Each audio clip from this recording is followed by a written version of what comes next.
Prepare to dive into one of the most disturbing and symbolic stories in Greek mythology. The story of Tantalus is not just about punishment, but about the limits of human ambition, the weight of betrayal, and the eternal price of defying the gods.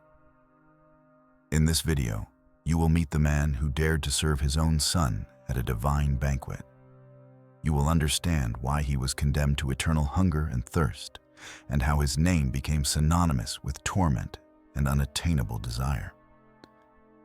This is the story of Tantalus, the king who had everything and lost more than one can imagine.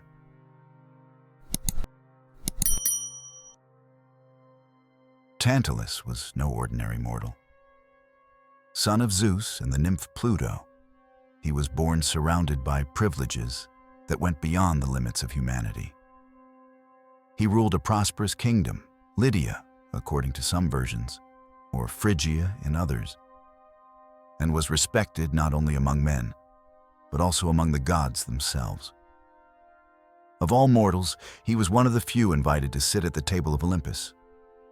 Imagine that, sitting beside Hera, Apollo, Athena, hearing divine secrets, partaking in celestial banquets, tasting ambrosia and nectar reserved only for the immortals. But that intimacy, instead of generating reverence, cultivated arrogance in Tantalus. He believed himself untouchable. He began to think he was equal to the gods. And so his soul began to rot. After all, one who tastes the food of the gods and returns to the mortal world carries within them the illusion of superiority. And that illusion to the gods is the first step toward punishment. With his pride inflamed and the illusion that he could do anything, Tantalus committed 3 unforgivable crimes against the gods. The first, he stole ambrosia and nectar, the sacred foods of Olympus. He brought to mortals what was exclusive to the immortals, breaking the pact between humans and the divine. The second, he revealed divine secrets to mortals. Sacred information, mysteries, and decisions of the gods that should never have reached human ears were spread by Tantalus, as if they were mere stories. But it was the third crime that crossed the limits of the bearable. In a gesture of absolute disdain for life and the cosmic order, Tantalus decided to test the omniscience of the gods. He killed his own son, Pelops, cut him into pieces, cooked his flesh, and served this macabre banquet to the gods, as if to say, "Do you really know everything? Or won't you realize what you're eating?" The cruelty was not only against his son, it was against trust, against the very idea of the sacred. The banquet was served. The gods sat, but quickly realized the horror. Apollo wrinkled his face at the strange aroma rising from the plate. Athena stared at the cleaned bones with suspicion. Yet, one by one, the gods recognized the profane act, except for Demeter.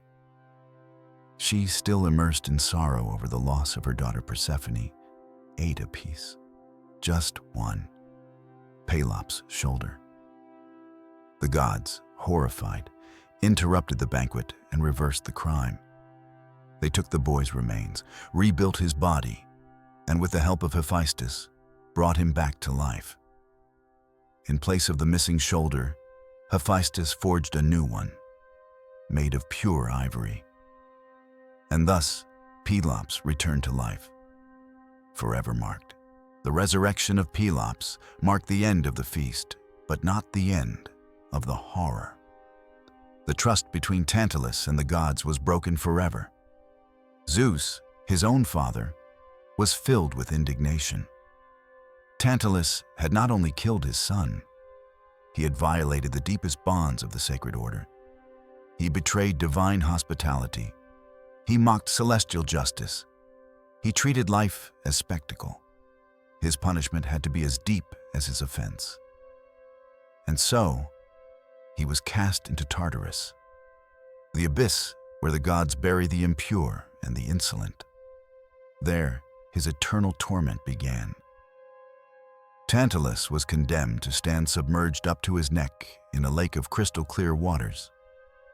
Above his head, branches heavy with ripe fruits swayed in the wind. But every time he bent down to drink, the water receded, and when he reached out to eat, the branches moved away. Eternal hunger and thirst in the presence of unattainable abundance. That was his punishment, to forever desire what he could never reach. That's where the expression tantalizing torment comes from. The torture of seeing relief so close, yet eternally out of reach. The story of Tantalus does not end in Tartarus. His name crossed the centuries as a symbol of frustrated desire, deserved punishment, and devastating pride. Tantalus represents the arrogance of man who sees himself as divine, who, by being close to power, believes he can surpass sacred limits. His punishment is more than physical, it is philosophical. Eternal hunger and thirst are not just punishments. They are metaphors for what happens when we seek the impossible through betrayal. He had everything: divine blood, prestige among the immortals, power over mortals. But he traded it all for a morbid experiment. The myth reminds us that knowledge without reverence leads to destruction.